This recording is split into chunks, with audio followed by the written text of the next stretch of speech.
Morning everyone, I hope you're all well and happy and have had a lovely weekend. The sun has been shining wherever you are. I've had a wonderful weekend here in Palmerston North, catch up with friends, even made it to the movies and out for lunch, and then I walked the Gorge track on Saturday afternoon, so certainly have kept myself a little bit busy and out of trouble hopefully.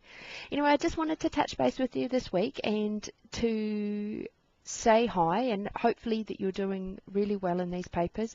Obviously it's a really steep learning curve those first few couple of weeks, so please bear with us. If you're having trouble and need support, please do get in touch.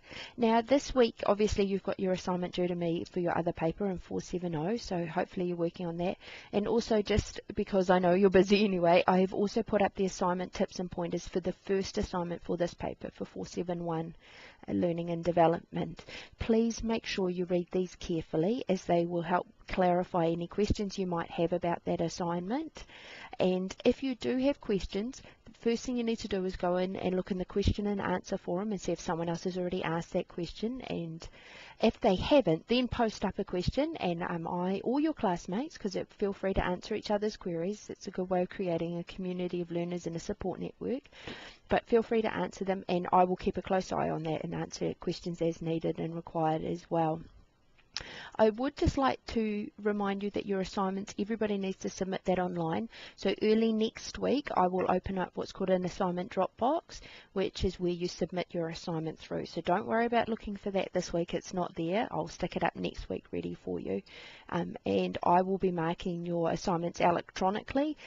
So with marking in the margins on the side there, and sending them back to you this way. So there's no trees been harmed for the marking of your assignments in this case.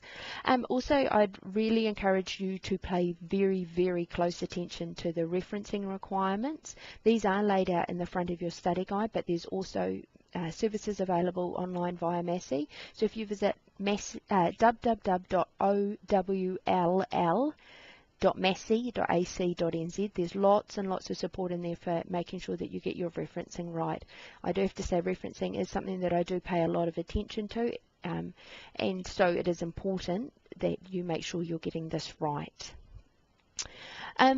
Thank you very much for your discussion that you had in your groups last week around the need for adult and child-directed learning. Certainly this is an area where I think there's some shift in thinking and practice.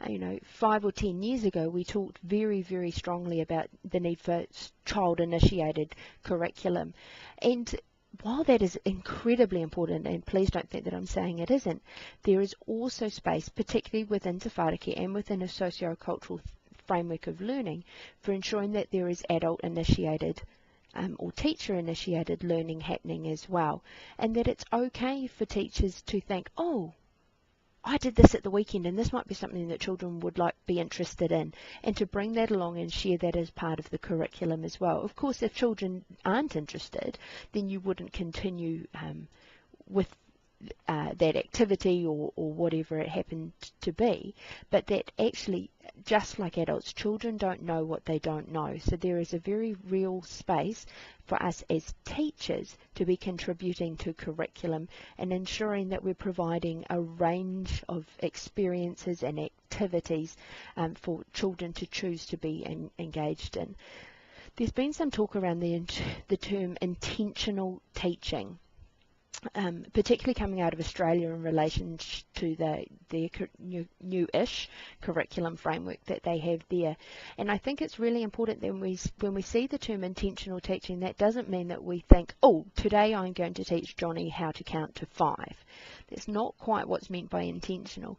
Intentional teaching is more about, from my understanding, more about the fact that teachers are intentional about what they do. They are planning what they're going to do to support children's ongoing learning.